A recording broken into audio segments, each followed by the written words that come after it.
3, 2, 1. And we are live, ladies and gentlemen. What's up, Print Fam?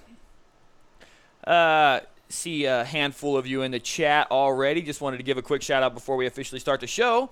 We got Easy Gaming in the house, Inking Zinc here as always, Dark Knight Studios, Lost Boy, Bearded Adrenaline, Cheryl Brown is here, Big Mac Creates, Citali Rivera, Ends Print Co, and the chat keeps filling up, so welcome everybody to the Print Life. We'll officially start it after we roll this intro in 3, 2, 1, intro. Oh yeah, represent the Print Life. Live, and what's going on, Print Fam? It's your boy Cam. Welcome to another episode of the Print Life live video podcast. Today's exciting. You guys are excited. I'm excited because we finally have the opportunity to get to the bottom of all this emulsion ho-hum, all the bullshit, all the crap that we hear all the gosh darn time. I have brought someone in from Chromaline, and we're going to get down to the nitty-gritty. We're going to learn the ins and the outs of this stuff. We're gonna get rid of the misinformation. We're going to bust the myths, and we're going to become emulsion experts. Now, my guest today, he's been in the industry for a very, very, very long time. We're going to get into more of that here in a little bit, but he's been dealing with emulsions and that whole world for, I think, 20 years is what he said, if I'm not mistaken. I didn't write it down, should have written it down, but I think it was like 20 years. So he's a wealth of knowledge, and he works for Chromaline. Without further ado, I would like to welcome Mr. Marty Medvetz. Actually, before, I forgot about this. I did it in the chat, but I have a new segment that I want to start, and we're going to call this segment Myth Busting. We're going to do this with guests that have areas of expertise in a particular subject. So today, if you have heard something in the past in regards to emulsions or this or that, anything in regards to emulsion, what I want you to do is in the chat, you're going to type @ThePrintLife, followed by hashtag PrintMythBust. Was it PrintMythBust? Yep, PrintMythBust. And then followed by your question. And I'm going to ask him, and we're going to have our guest either confirm or bust that goddamn screen printing myth. Okay? So, without further ado, let's welcome Marty Medvetz to the show. Welcome, Marty. Thank you for coming in. Hey, my pleasure, Cam. Hello to everyone. Guys, in the chat, say what's up to him because he's going to be checking this out later. So let him know that you're here and welcome him to the show. So, we didn't really talk about it. I like to keep this stuff kind of loose. So I kind of want to get to know you as they're getting to know you. So, but you did briefly mention 20 years working within this emulsion world. But do you have a background like in screen printing, or has it always just been about emulsions? Yeah, so I suppose like so many other people who answered that question, it's you kind of get into it by accident for however it happens.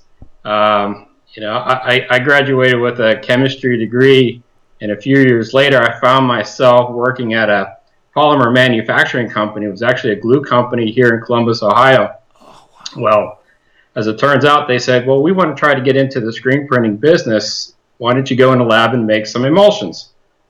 Okay. So I had to kind of figure it out from scratch. We worked with a local distributor called Richardson Supply.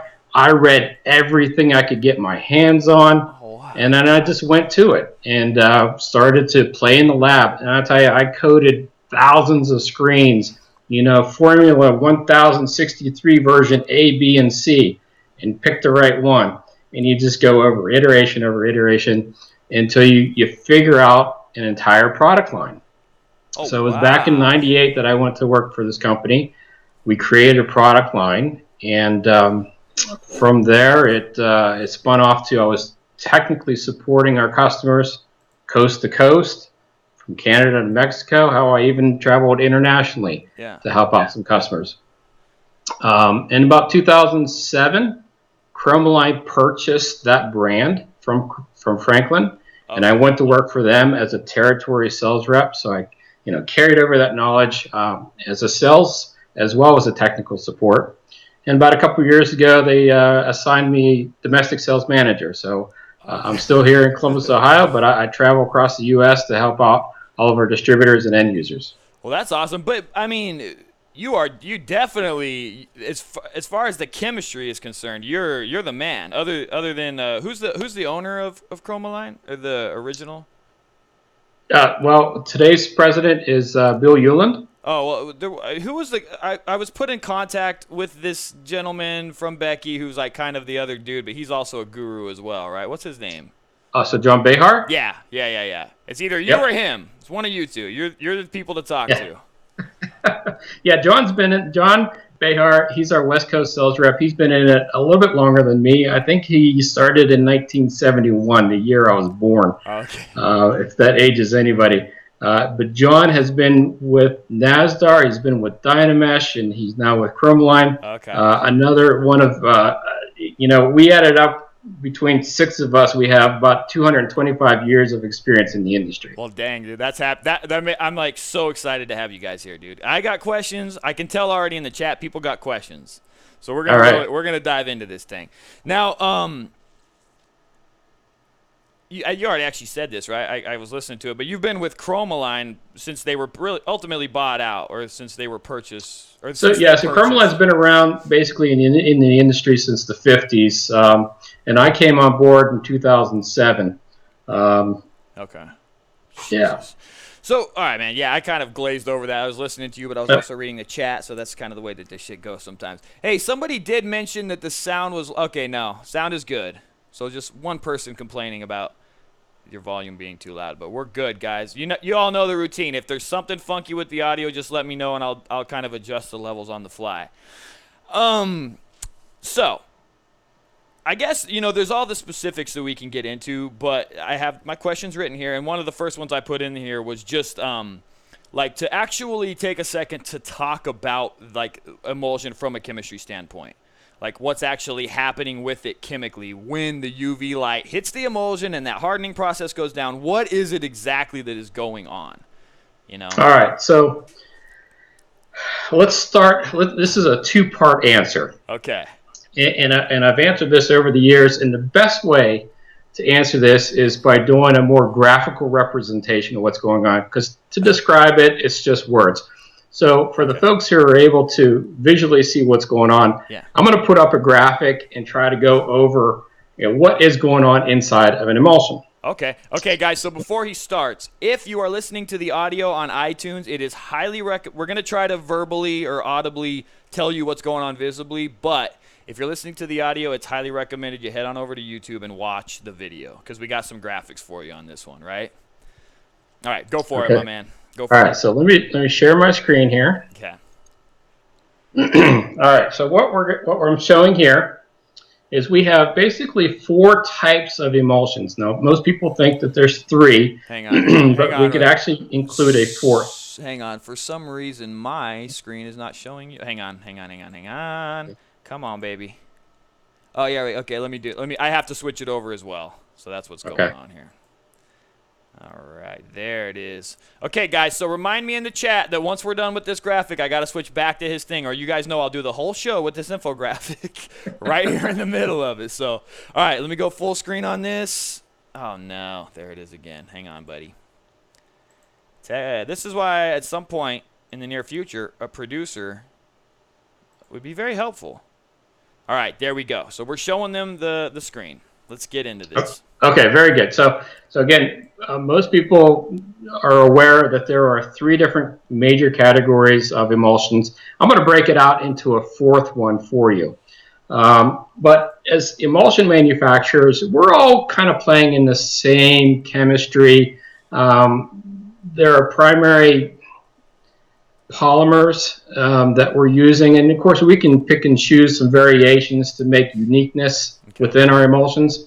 But in general, this is a very general graphical representation of what's going on in emulsion. Okay. And remember, by definition, an emulsion is a suspension of particles within a solution. Our solution is water, and in emulsions that we use, those particles are polymers. Okay, so in all emulsions, we have what's called a polyvinyl acetate. So this is PVAC represented by this orange squiggle. There is also polyvinyl alcohol represented by blue squiggles. And then let's get into the other ones after we touch on the diazo and dual cure. So first, diazo and dual cure. Okay. So within both of these, we have the polyvinyl acetate, Yep. and we have the polyvinyl alcohol. So, Okay. so both of these polymers are in suspension within the emulsion. Which is within that water. It's suspended in, you guys use water. Okay. Correct. These are in here. Yep. Now, with a diazo emulsion, of course, when you get that package, you get a bucket of emulsion, you get the little bottle of diazo sensitizer. Mm-hmm. So I'm going to represent the diazo sensitizer as these little black drops. Okay. All right, let me zoom in on this. Yeah. So what happens upon UV radiation is we excite that diazo sensitizer, and what it does is it creates a chemical reaction where the ends of the polyvinyl alcohol start to what we call, and maybe you've heard this term, cross-link. Okay. So I'm just going to try to draw some lines in here. This is representing the cross-linking of the polymers end to end, and that polyvinyl alcohol originally is water soluble. Mm-hmm. So when your emulsion sees the UV light and this reaction occurs, it goes from water soluble to water insoluble. So that's the area of your screen that was exposed to light and doesn't wash out. Right. The area that is blocked by light remains water soluble. So here we have a cross-linking reaction within the diazo emulsion. So is this happening with you? Is that cross-linking happening once UV light is hitting it?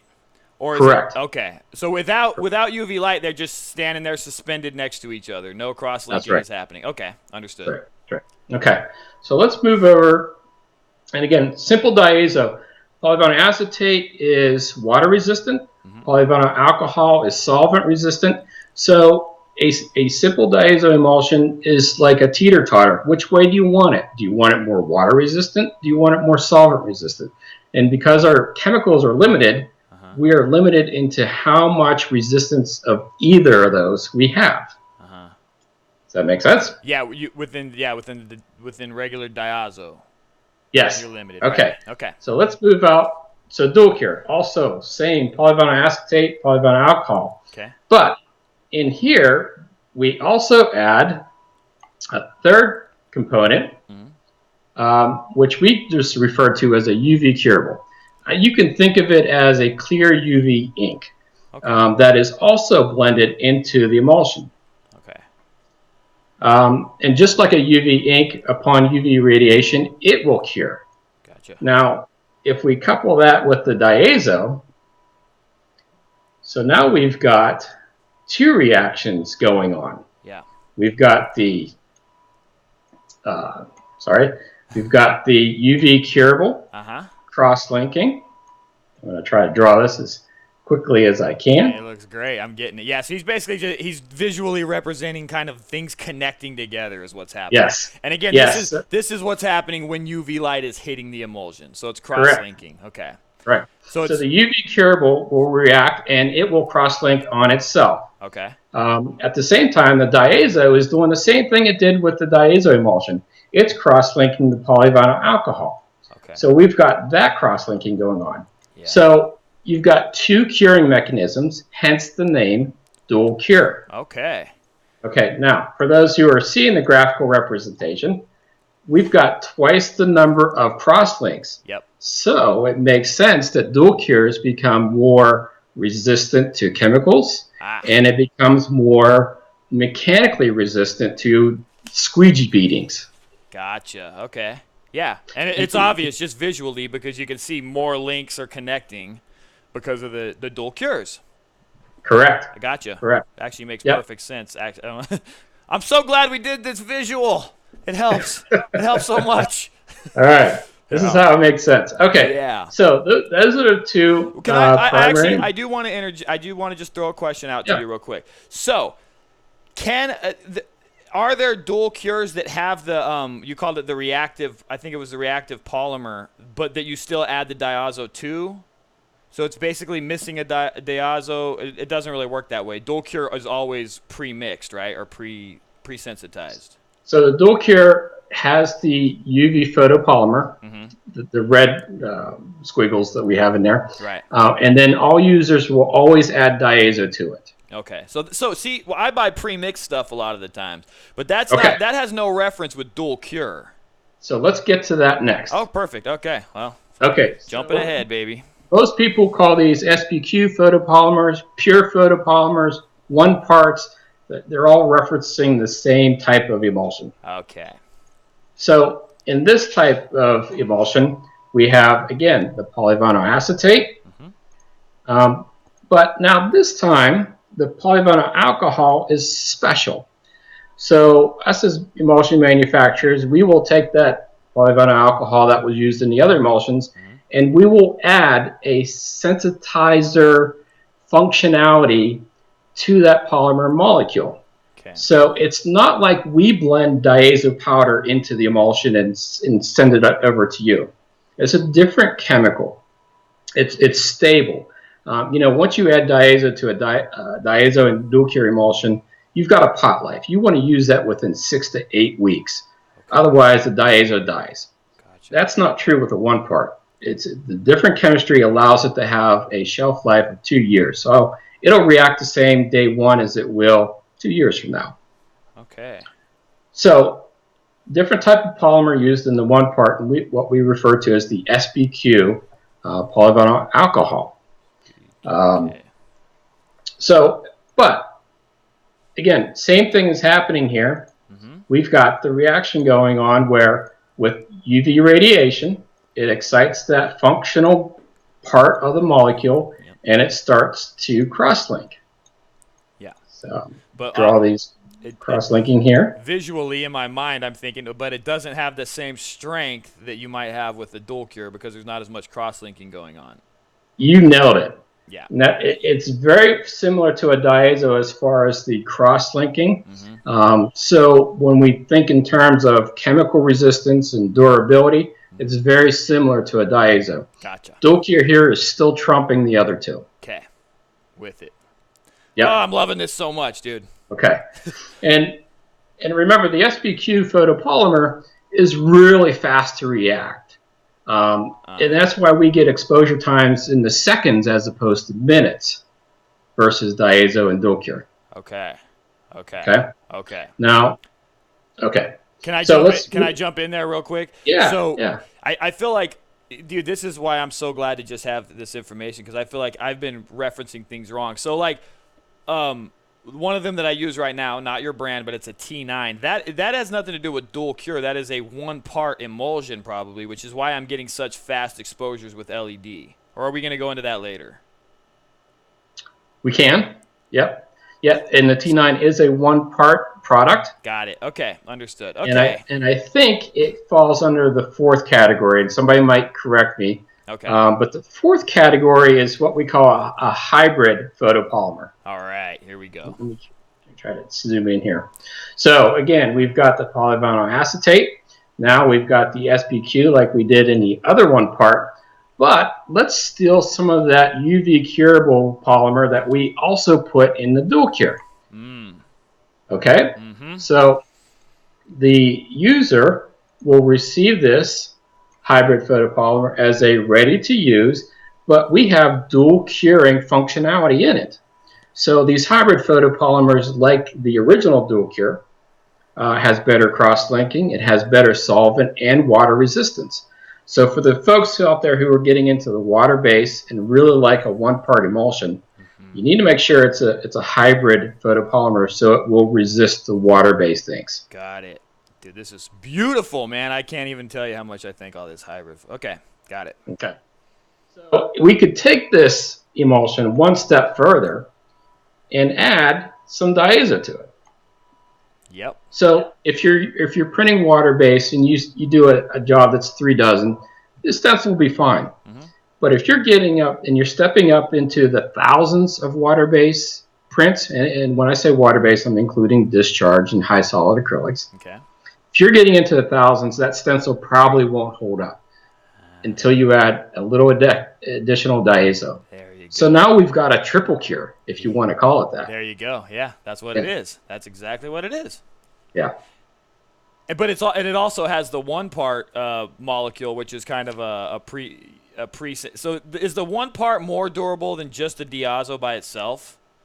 Not necessarily. Okay. All right. That's okay.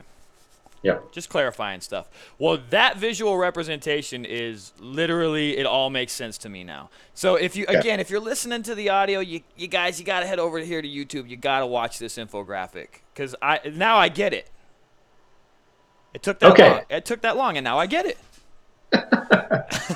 Okay. So now let's get into the second part of the answer here. Okay.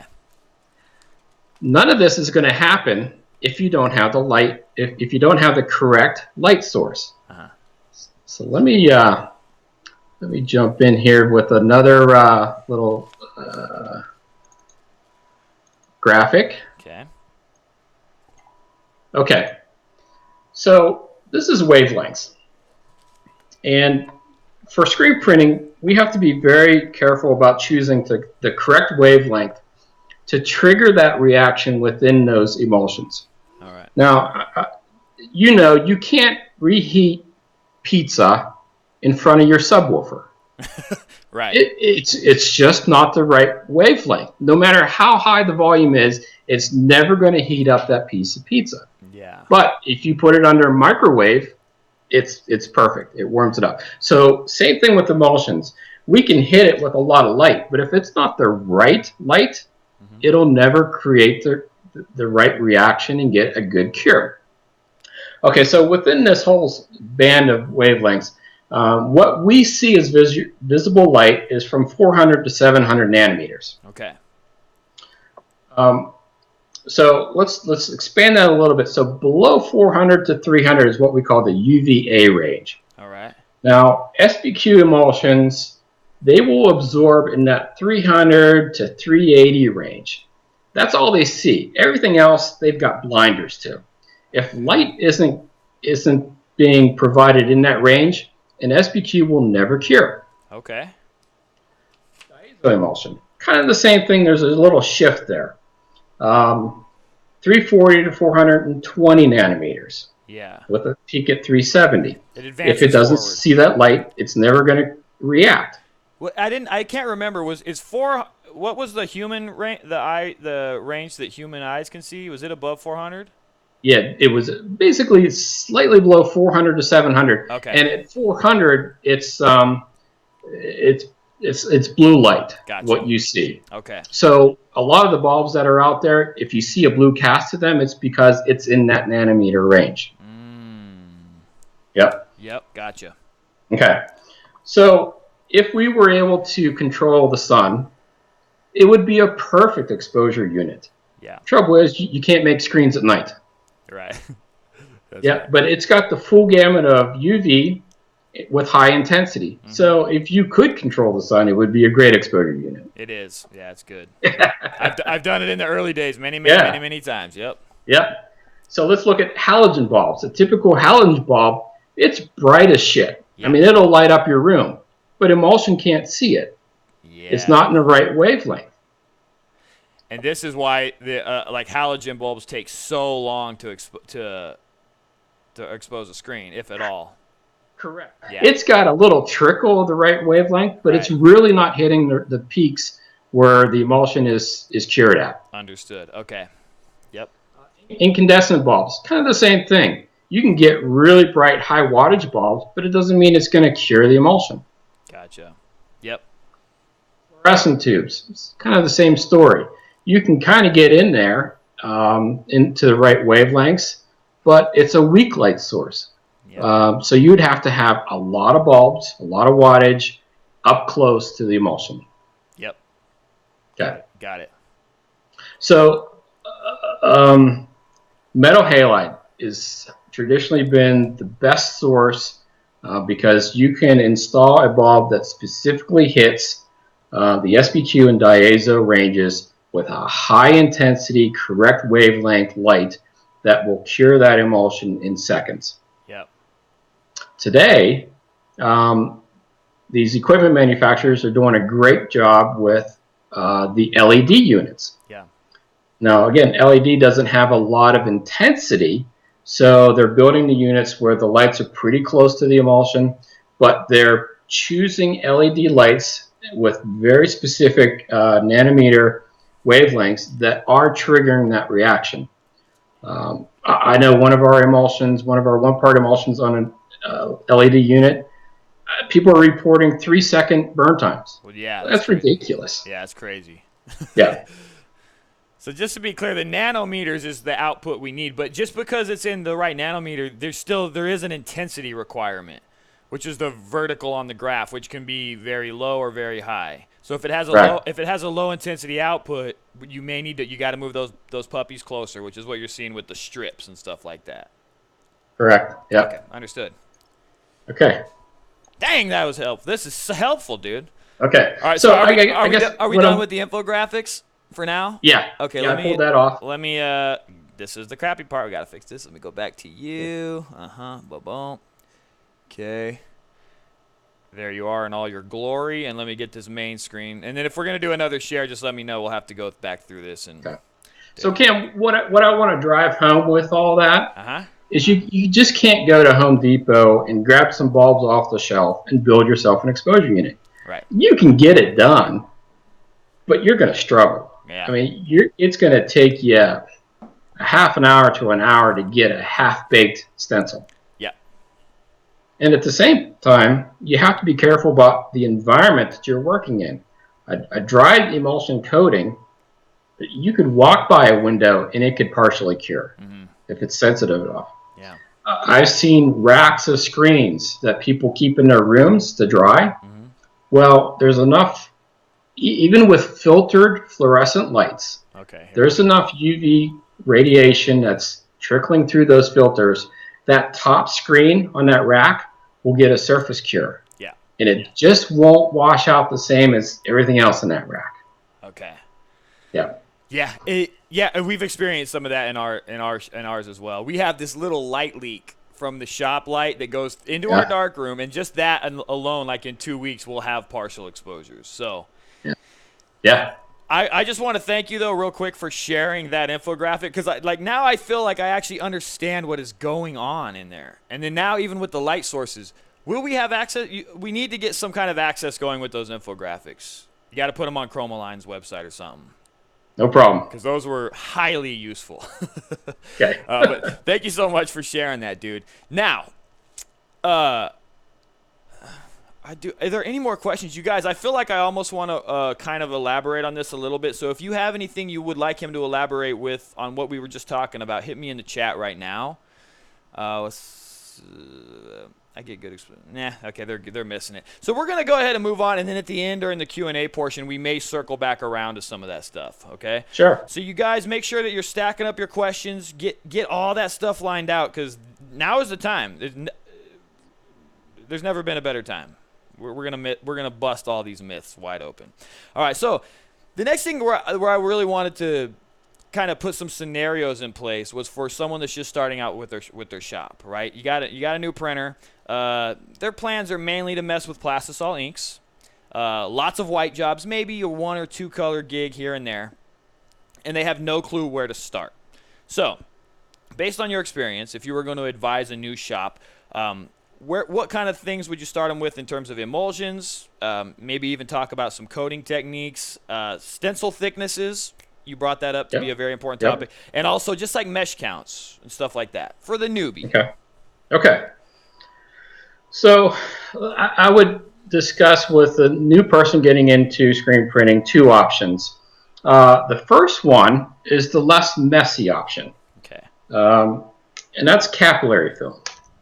Interesting. So I have here, now this is a sheet of a capillary film. It's a pre-cut sheet. You can usually get these a nice little package. Yeah. And what's nice about this is you don't have to worry about scoop coater maintenance. You don't have to worry about how many times you scoop it. It's a pre-coated emulsion film. And you just apply it to the screen, and it will come out the same every time. It will expose the same every time. And you don't have to worry about it spilling on the floor or wherever else. And it's got a hell of a shelf life. Okay. So that's option one for somebody who's just getting into it and doesn't want to deal with liquids. Yeah. Option two, for the new guy, I'm always going to recommend a pure photopolymer, the SPQs we were talking about. Yep. Primarily because I'm going to guess that because of their economics, they probably don't have the best light source. So a weak light source is going to need a faster exposing emulsion. So that's an SPQ. Yep. But also, you're probably not turning over a lot of jobs. So I want an emulsion that's going to last you for months, not just days. Right. So an SPQ, as I said, you can open up today and use it 2 years later, and it's going to work the same. You know, I want to interject there. Are capillary films ultimately an SBQ, like a pre-dried SBQ emulsion? Is that why they have such long shelf life? They are. We actually have diazo, dual cure, and SBQ type capillary films. Of course you do. Yeah. And they react a lot like the liquid form, but they are not like, we don't take the liquids and just coat them out. Okay. It's not quite the same. All right. So what I mean, what would you? I'm kind of a fan of capillaries because that's kind of where I started with as well. It was just a cost reason why I switched over. But what would you recommend? Do they go with the SBQ? Do they go with the would you call it the one part or whatever the heck it was? Which one do they go with? In the capillary film? Yeah. Yep. That would work great too because it's going to have that similar fast exposure time. Okay, so SBQ is just kind of almost becoming the new standard, huh? It really has. Yeah. Everything else is just old technology, is what where we're really going with that. Yeah, still a place for the others, but the SBQs has been trending more, if you will. There's more demand for it. Well, where is the place with the other stuff? Just the diazo-based stuff, diazo, whatever the hell you call it. Yep, diazo. So the simple diazos, we really have limited the number of formulas because it is old technology. It's got its limitations. So anymore, if somebody's doing graphic work, UV inks, solvent-based inks, real high-end graphic work that's going onto a smooth surface, not a textile, dual cures are the way to go. Okay, so there we go. Yeah. So that's the application the dual cure is sort of designed for, is those graphic applications. Correct. Now, why? Is it because it's thinner, or what's the reason for going that route? It's simply compatibility with the ink types. SBQs, you'll have to pay for the higher hybrid types to resist the solvent inks. Okay. But a simple dual cure, you could spend minimal amount of money for those, and they will resist those vinyl and UV and solvent inks on press. You could wash them up with solvents, put them back on the shelf for reuse later. Okay. But when you need to reclaim that screen, dual cures will always reclaim easily. You take a simple SBQ and you put a solvent ink on there, you may have to get it out with a knife. Yeah, that's actually a great... Dude, that brings up some very interesting questions. So, yeah, because I did a lot of graphic printing, and I was just messing with all sorts of emulsions. But I specifically remember after cleanup with like Nasdar inks, dude, the emulsion was not coming out. Yeah. So I should have been using just a basic dual cure at that point, and it would have washed right out, even after applying solvents to it. Yeah, absolutely. Gosh darn, I'm learning all kinds of stuff here. Okay, beautiful, man.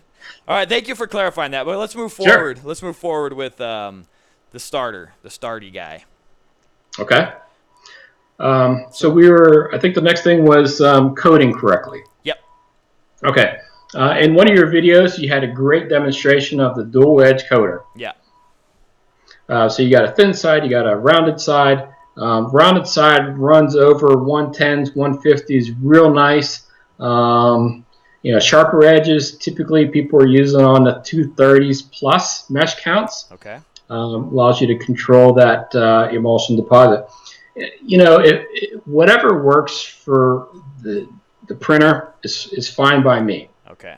But I have seen some things where I want to choke somebody. I've watched the guy take a scoop coater, apply a coating on the print side, one on the squeegee side, flip it, print side, squeegee side. I'm like, well, you're just pushing the emulsion back and forth. Yeah, Yeah. you're getting a little bit of this, a little bit of that. Yeah. Yeah. You're wasting time. Okay. I've also watched guys put several coats on and then tilt the coating trough back and scrape it off right down to the knuckles. And their answer was that's saving them money. Not really. And you're creating more problems down the line. Okay. So you're not helping yourself. Okay.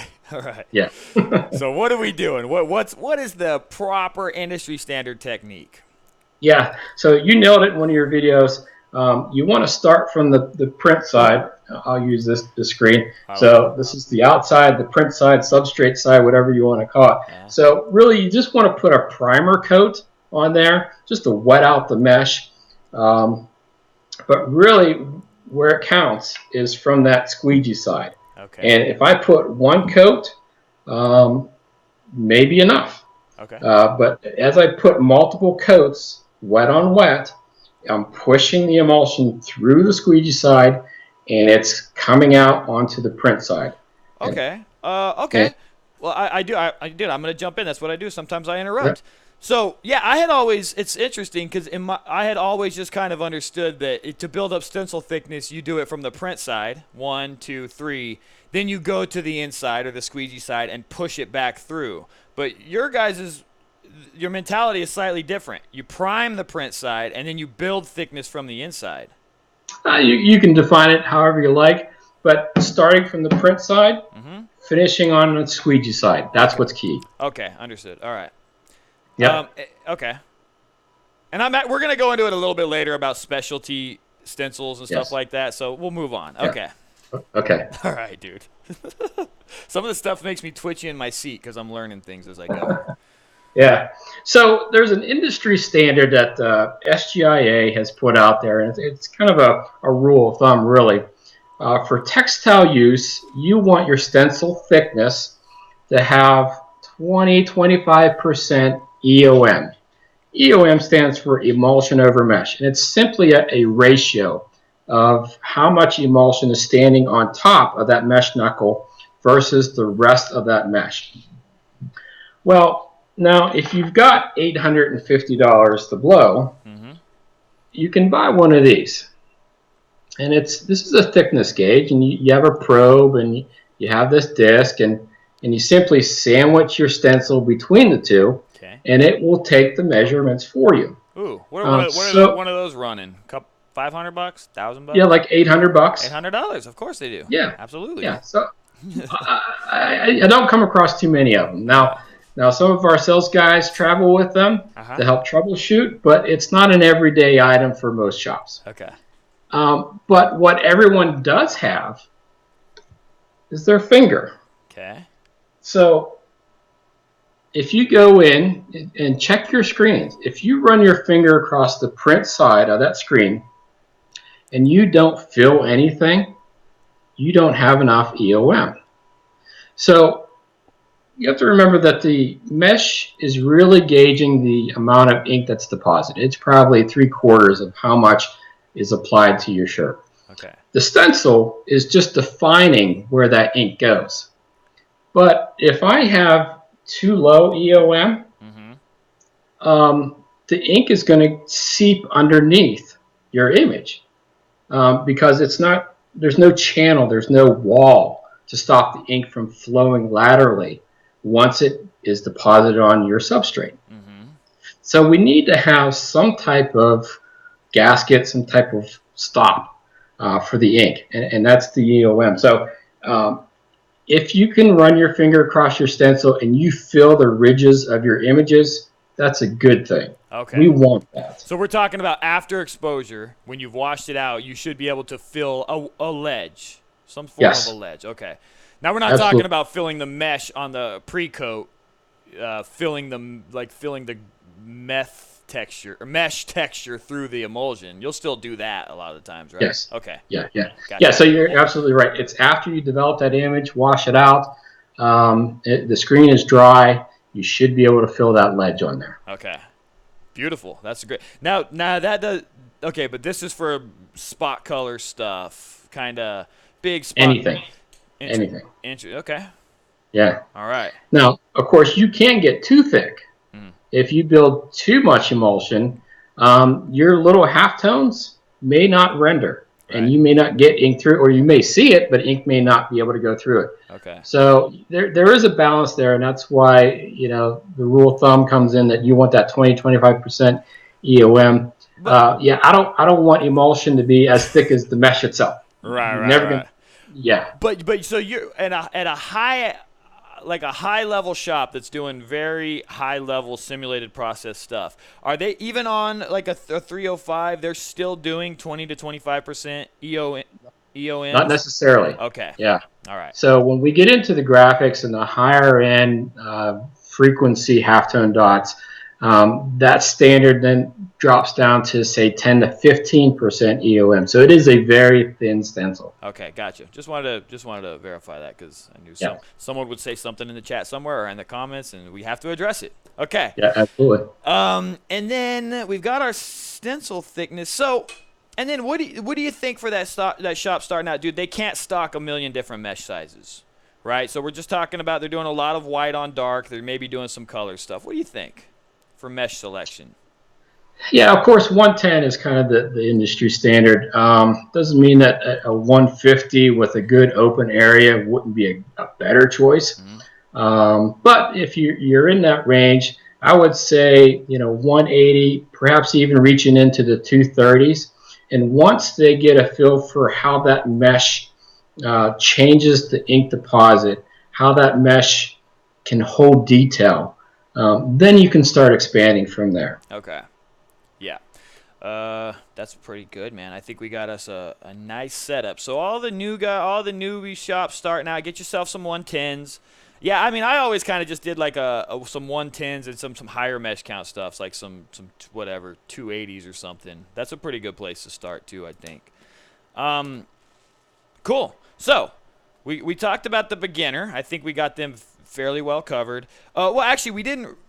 I would like to know actually from Chromaline specifically. So a new shop, sometimes they just want to know a product. So if you're going to recommend them something from your guys' thing, I appreciate you not hawking your own stuff, but I think you should right now. What would you hit them with? What would you tell them to start with? So without question, our biggest selling emulsion is called Chroma Blue. Okay. And we've had it out for 10 to 12 years now. It far exceeds anything else that we sell. And I'll tell you, I got a nice compliment from one of my competitors who said Chroma Blue is the standard by which all emulsions are measured. There you go. Yeah, I mean, that's pretty cool. Yeah. But it's one of those emulsions that just, it's high solid content, so it's a great value. It exposes fast, and yet it gets good detail. It reclaims so easily. It's just one of those go-to emulsions for so many shops that once they get on it, they never leave. Okay. And is Chroma Blue a hybrid, though? It's not considered a hybrid. It is not. It is just a straight SBQ. Because the hybrids have a pretty large price increase, right, compared to the SBQ stuff. Yes, it costs more to create. Okay, yes. Beautiful.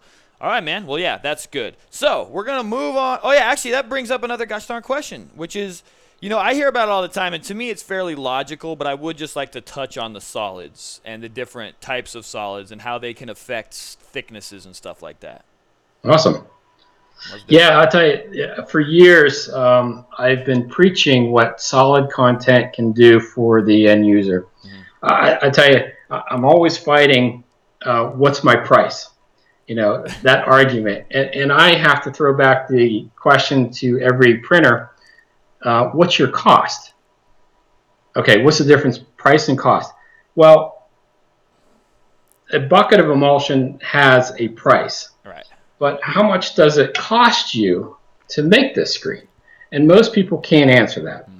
So we tried to help out our customers by doing a study.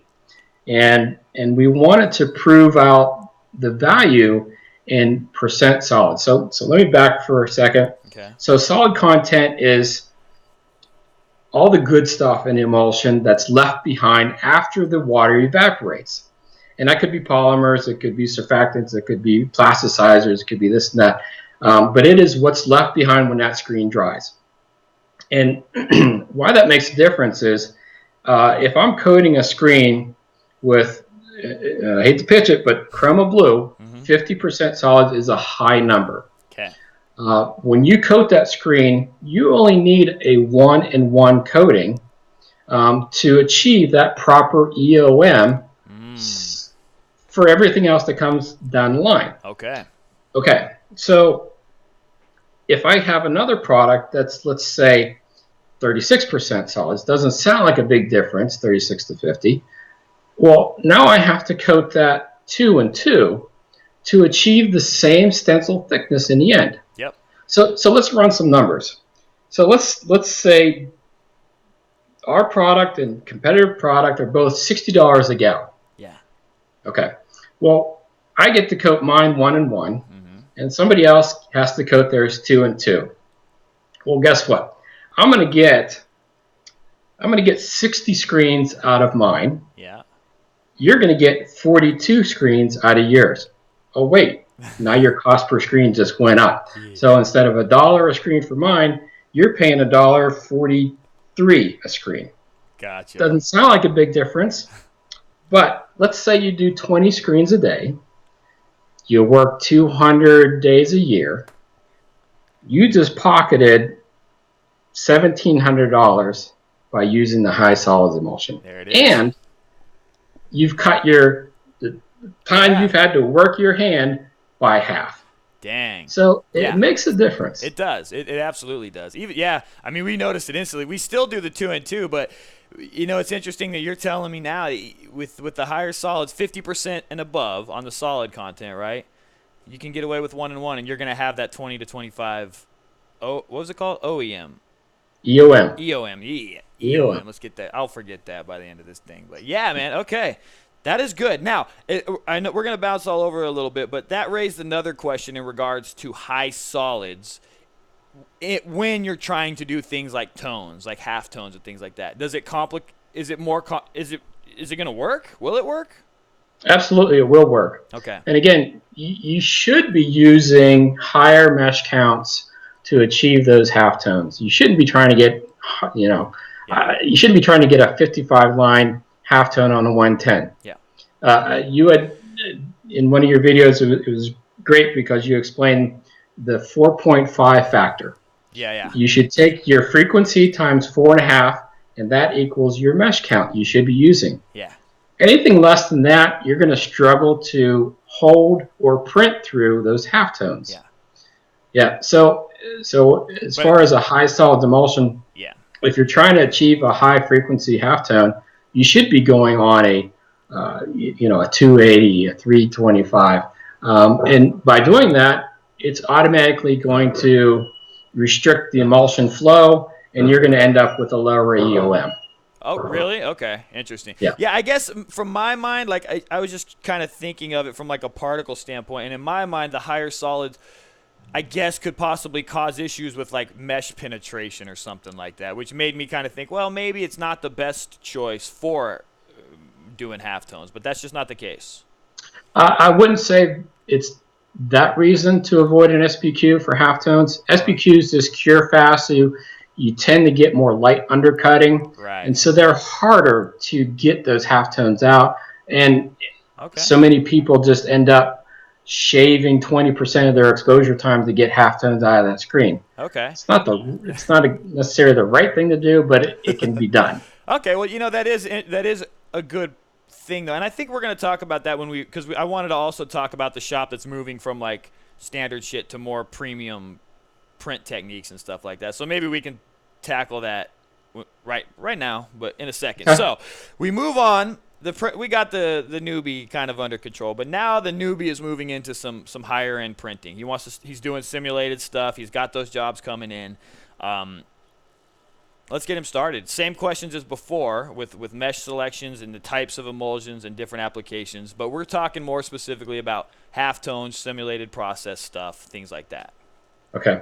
So again, we have customers using a pure SPQ to do it, but can it be easier on them? Absolutely. So if you move into that hybrid SBQ, your window of latitude for exposure time is greater because relative to an SBQ, you're double the exposure time. So as that time increases, your window opens up more as well. Okay.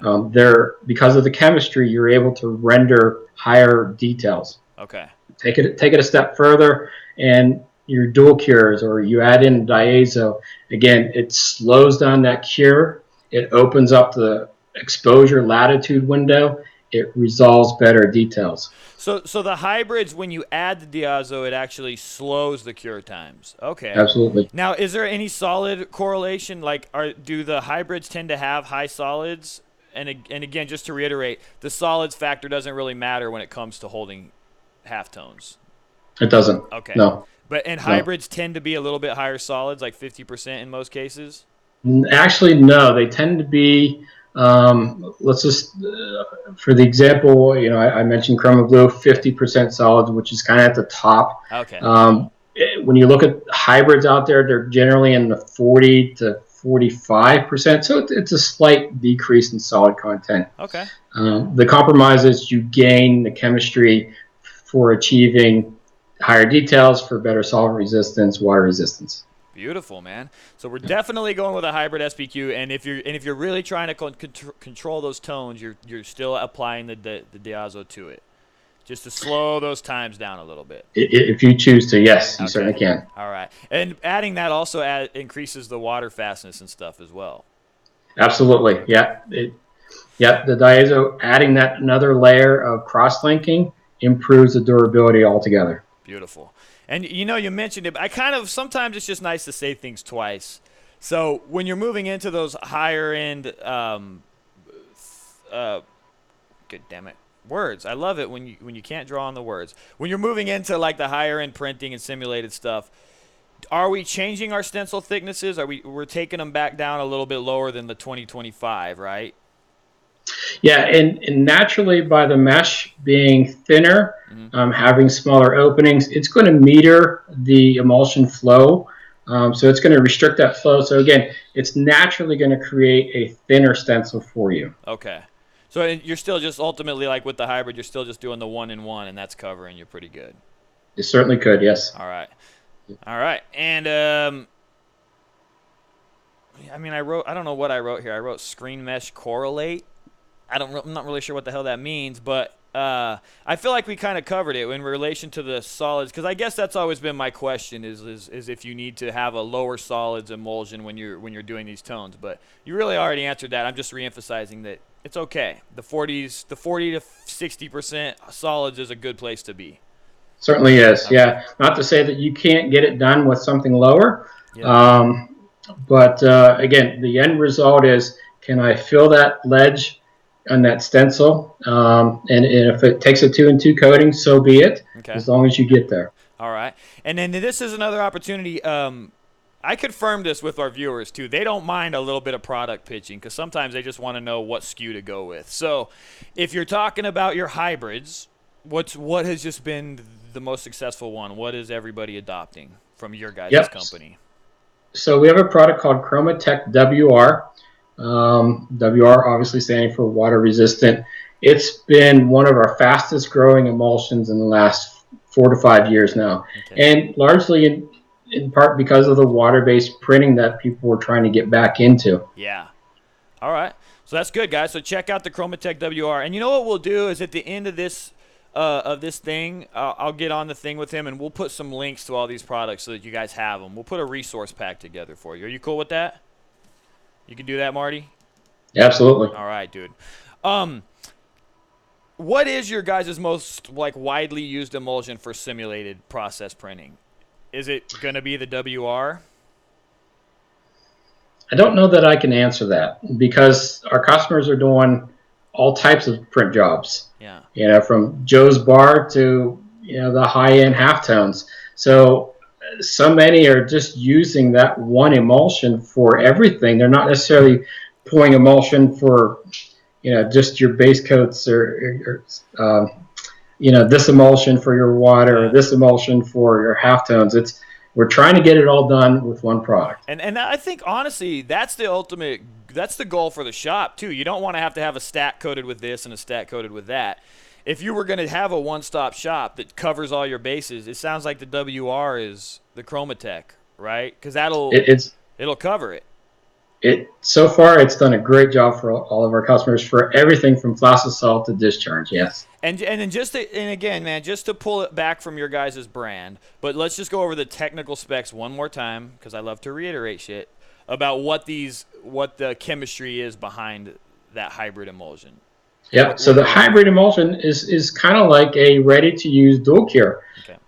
It has not only the SBQ polymer to cure in there, but we also include in that emulsion a UV curable. So it's a secondary curing mechanism. Mm-hmm. So it is a dual cure by definition without having to add diazo. Okay. And that secondary curing mechanism allows for better durability to both solvent and water-based inks, mm-hmm.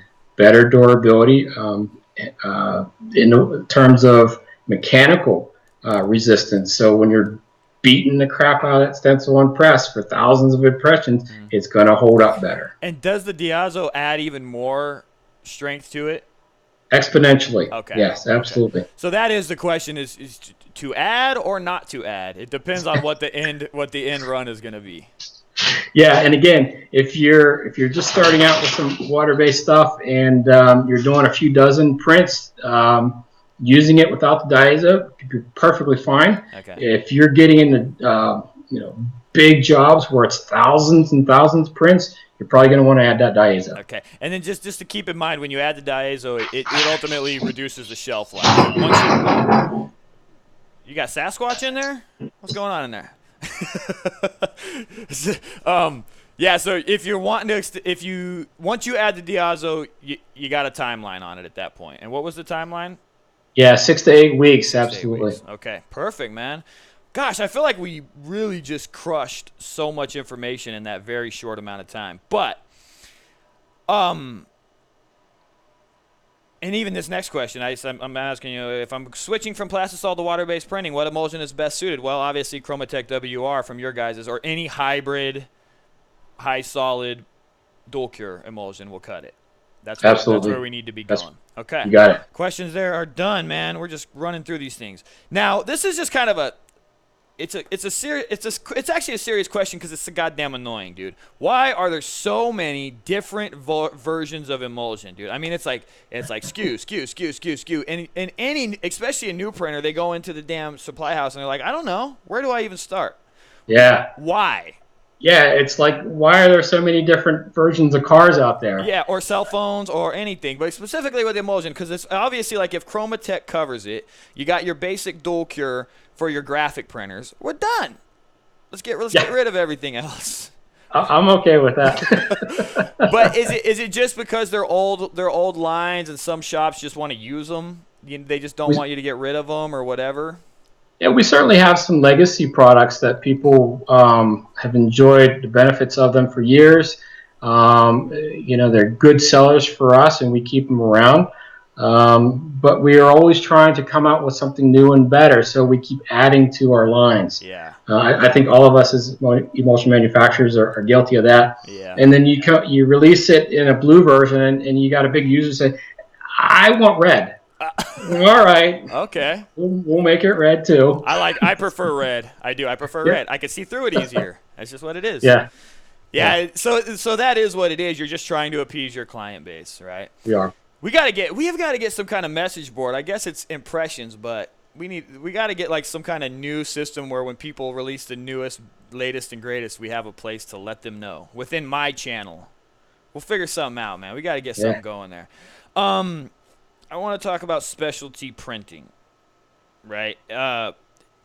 It's kind of an infatuation I have. I've been messing with it, and I still can't get it down. There's only one printer that I see that does it manually, that does it with any kind of level of like, holy shit, this is good. But in regards to like building up stencil thicknesses and high densities and all of that kind of stuff, let's talk about it. Let's just get into it. If you guys have a particular product that helps with that. I know, first off, I want to talk about capillary films. Heck, if we don't have to, I would rather not because they're so expensive. Okay. Okay, so cool.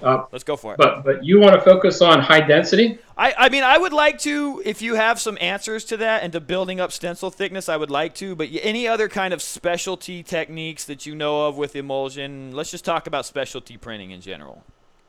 Okay.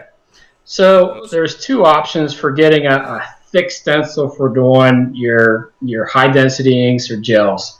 Option one is a pre-coated film. And a lot of people make the mistake of calling it a capillary film. Interesting. Technically, it's not a capillary film. It's just a film. It's an emulsion film that we have to bond to the mesh with an emulsion. Okay. Cam, can I do another photo shoot here? Yeah. Yep. Go ahead and share, and then I'm gonna transfer it over. Okay. Hit share. Let me know when it's there. It goes. Okay. Now give me one quick sec. Yeah. And bada boom. Can you guys see that? Oh man, look at that. It looks like it was laser engraved. It does. And yet this is a high density film that was bonded to the mesh on the squeegee side with emulsion. Somebody had some really nice artwork.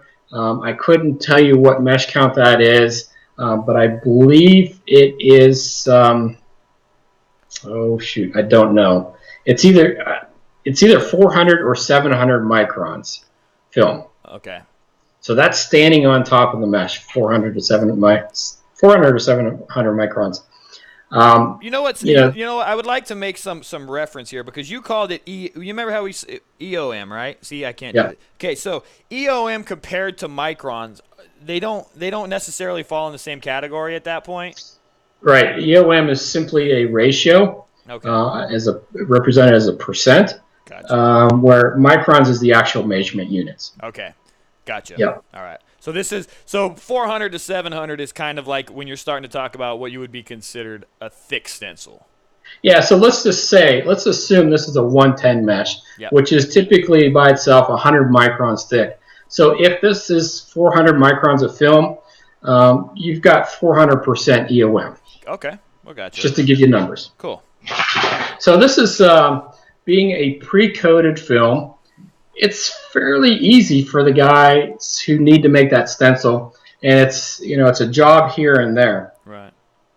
But it is expensive. Yeah. Now you can buy these in sheets, and you can cut out just this much of it if you're just doing a heart patch. Or use the full sheet. Right. But a lot of people they ask, well, okay, how can I do it with emulsion? Yeah. Okay, so, I can see this one. I'm going to show you the screen after I take the pictures off. So, this is 110 mesh with 400 microns of liquid emulsion put on. Okay. Now, it looks very similar to that film, but it was done with liquid emulsion. Here's a close-up. Now this is taken 15 years ago, so the resolution of the photo isn't great, but it gives you an idea of how thick you can build up a stencil. Got it. Now, let me zoom in on this one. So here we're looking at a test screen. So I took a scoop coater, and in half of it I used an emulsion that I made, and the other half is and Sasquatch is back. Are the abominable snowman dropping shit everywhere? All right, you still there? Uh-oh. I think we lost him, guys. Hang on. Hang on, folks. There he is. You back? All right. Okay, we got you. All right, let me take this away from the dog. Oh, it's the dog. He's terrorizing everything. All right. Okay, so in the other half of the scoop coater is a competitive emulsion. Okay. Both SBQs, both high solid content, but the rheology of those emulsions are very different.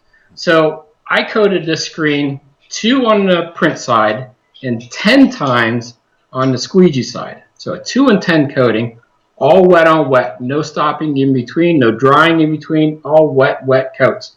Okay. And you can clearly see that the blue emulsion, once it flowed through the mesh, it froze in place. Yep. Whereas the red emulsion, it just kept dripping. Yeah, so the rheology of that emulsion difference is what allowed us to build thick stencil. And just to be clear, we want what the red emulsion is doing. That's what we're going for right there. Yeah, dude. Special effects. Yeah, I love it. Okay, so what makes the blue stuff different? So let me switch back over. Okay, let me get your face in there, and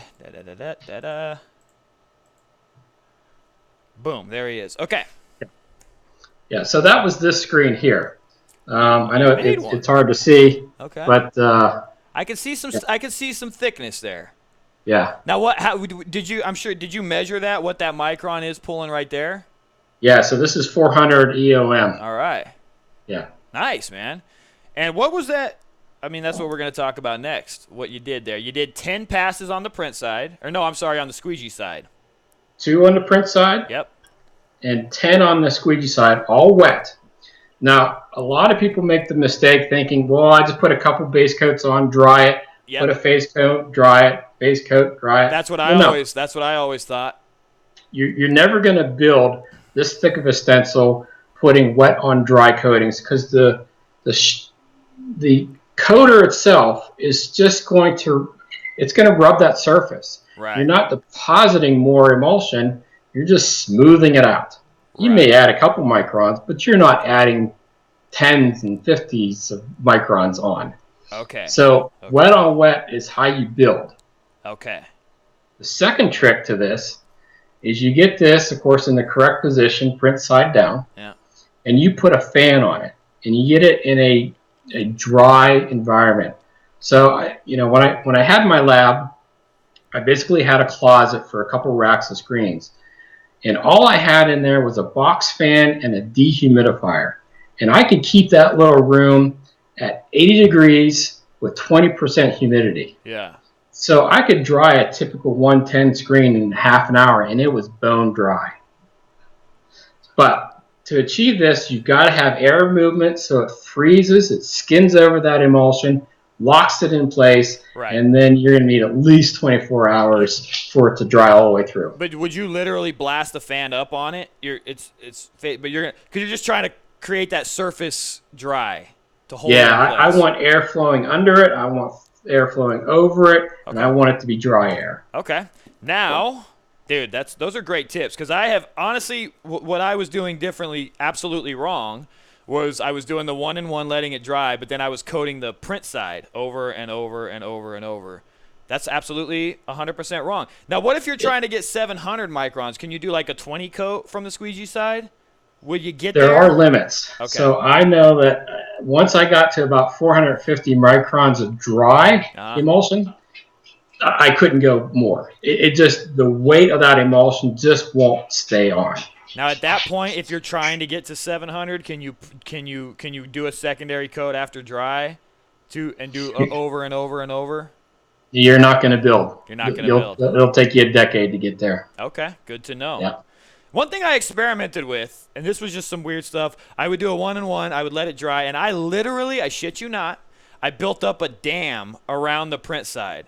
And I would just basically dump an emulsion in it. Have you seen that happen? I had issues with air bubbles, but it was also because I shook the thing like an idiot. I was like, shake. But can this be done? Have you seen this done with any kind of success? I was just going to mention that, Cam, and yes, I have seen people do it. Okay. And it can work. If you have a type of a nice cardboard, if you will, a heavy gauge cardboard, you certainly could try to keep that nice and flat on your screen. Start with a base coat that's dry, and then fill in that cardboard. Yes, you can get there. It can work. Okay. Yeah, the biggest mistake, guys, is just don't shake the bucket. If you shake the bucket like an idiot, like I did, because I was all overexcited because I was making a video, all kinds of things are going to go wrong. Cam, I wanted to point out one other thing. Yeah. These thick stencils, if you're using inkjet film positives, you're going to struggle, because the amount of exposure time needed to cure that emulsion, the D-min, the D-max of that type of film positive system just isn't conducive to allowing good curing in the open area, and it doesn't block enough light in the image area. Well, let's talk about that. Yeah, so if you want to do that, you got to have a good film positive, And of course, you've got to have a good light source that has enough intensity to penetrate through that entire emulsion layer. Yeah, yeah. I mean, I've struggled with that before too, and there was a bunch of trial and error. And I have successfully pulled off high density, but it's so inconsistent that I would never offer it as a solution. So, can we talk about light sources, film densities, maybe some ways of measuring film density, or do you have any of those kind of tools or answers? That's interesting. You bring it up, so I'm going to ask you. If you don't got an answer, cool. If you don't got the answer, that's no problem. But so first off, let's talk about light sources specifically with this. We just, what spectrum do we need to be on? We need to make sure of. Yep. So as we mentioned earlier, we want to be in the correct wavelength with our exposure light source. And so you really want to be in that 300 to 400 nanometer range, say 300 to 450 even. And most light source that you just go to the store and purchase are never going to be there. Okay. So you need to make sure that you find the correct light source that's going to trigger that curing of the emulsion. Okay. I don't know if you mentioned this. I feel like you did, but maybe I just glazed over it. You guys have a product for that has a little bit like of a thicker emulsion, right? That is made to build up density like that? Or is it just any emulsion? Yeah. Well, it depends on the properties of the emulsion. There are emulsions out there that have good viscosity, good solid content, the correct rheology, that you can achieve high density with it. Others, as I demonstrated with the red emulsion, just aren't going to do it, no matter how hard you try. Right. But do you guys have a particular line that's made for doing high-density stencils, or do you guys just do the capillary thing, or do you guys not do it at all? Yep. So we have what we call our fat film. That's PHAT because we're hip. Yeah, you guys are very hip. Our fat film is the pre-coated thicknesses that start with 100 micron and go up to 700 micron. Okay. If you're looking for a liquid form, it wasn't made to do it, but this emulsion here is from our economy line. It's a pure SPQ emulsion. It's what I'm showing you here today, that it's able to produce that thick of a stencil. Okay, beautiful. And I have seen some other manufacturers. Not to I don't want to plug anything, but there are some out there that seem, I don't know if it's just a super high solid content like in the 60s or 70s, that it's so thick it's a little hard to coat with it, but I think they're designed for that. Have you guys experimented with that at all? I don't know. We'll move on. Yeah, so we'll move on. I don't want to touch on anything that's competitive. You're giving me your time, so I don't want to be plugging anything else out there. This is just some other little kind of things, right, that maybe like indicators, but like you said, like with the hybrids, they have incredible shelf life. But are there any indicators or anything like that in regards to emulsion that it's done, or that it's toast? Yeah, absolutely. Okay. So if it's a SPQ emulsion and you feel like I can't rinse out an image, or the thing's just falling apart when I take it to the washout booth, there could be something drastically wrong with it. Okay. Now, in the case of a diazo added emulsion, once you get beyond that 8-week time frame after addition, it's going to deteriorate. And as you take that screen to the washout booth, it's going to fall off. You're going to lose details. It's going to start to delaminate off the mesh. Okay. It's failing at that point. Okay. Yeah, sometimes I tell people the first thing to check, especially if they're having stencil breakdown, is that, obviously they need to be doing like exposure tests and all that stuff first with good emulsion, right? They need to have a baseline to know if it's the light source. And then if after they've worked all that out and they know it's not an issue with their light source or their films, then you have a much better baseline to know if it's a bad emulsion, right? But if you don't know all that other shit, it's hard to troubleshoot if it's emulsion or if it's your light or if it's your film or whatever. Yeah. So we could, if we think maybe it's bad emulsion, if I take something that's opaque, and I have a screen that's coated, I could cover up half the screen and just go set it out in the sun for 5 minutes. Bring it back in. Does that lower half wash out and the other half stays in place?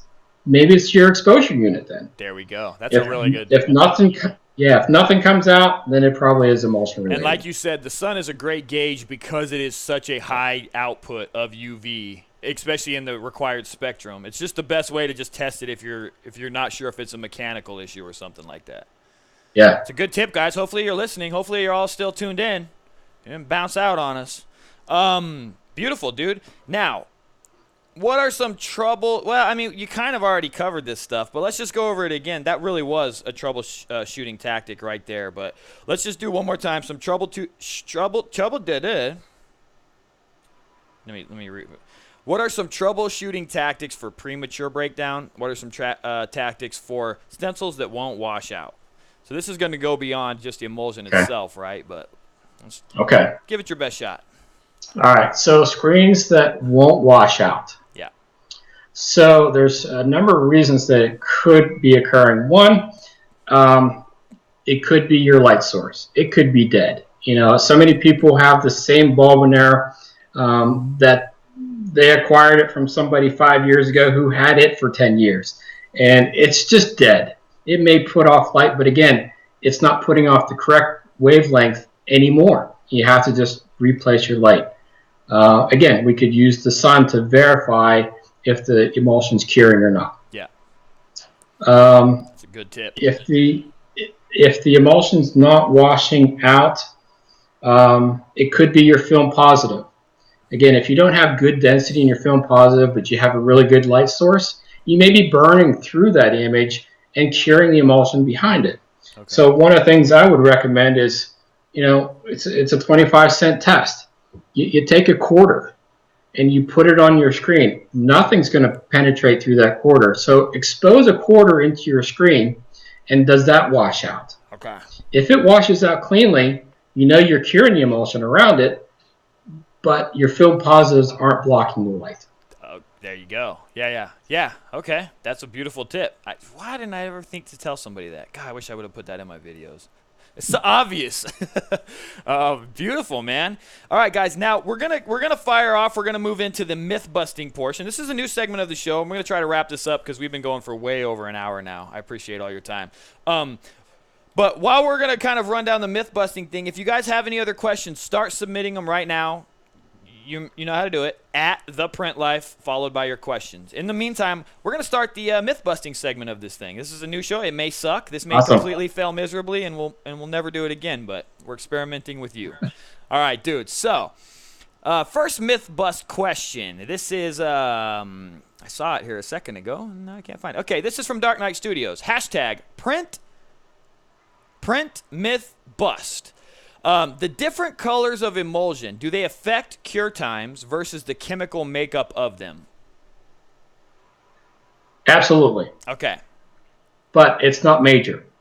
So if I were to take the same formula and split it in two and make this half red and this half blue, the blue emulsion will cure 10 to 15% faster, but at the same time, it will also allow light scatter more, so you will lose slightly more detail. Now, red emulsion, it helps filter that light better. So although you compromise with a little bit longer exposure time, you're going to render better details out of it. Beautiful. So to reiterate, if you're really trying to hold them details on them tones, pink is so you'll see most high-end shops tending to favor pink when it comes to halftones and stuff like that. Well, I wouldn't necessarily say they make the decision based on that. Again, like you said, it's really only 10 or 15%. It's not a huge difference. It's not. Okay. It's not. But that's good, bro. So, I mean, I would say myth busted because a little bit. Yeah. A little bit. Good myth bust, bro. This is a great segment. I think we're going to continue to do this.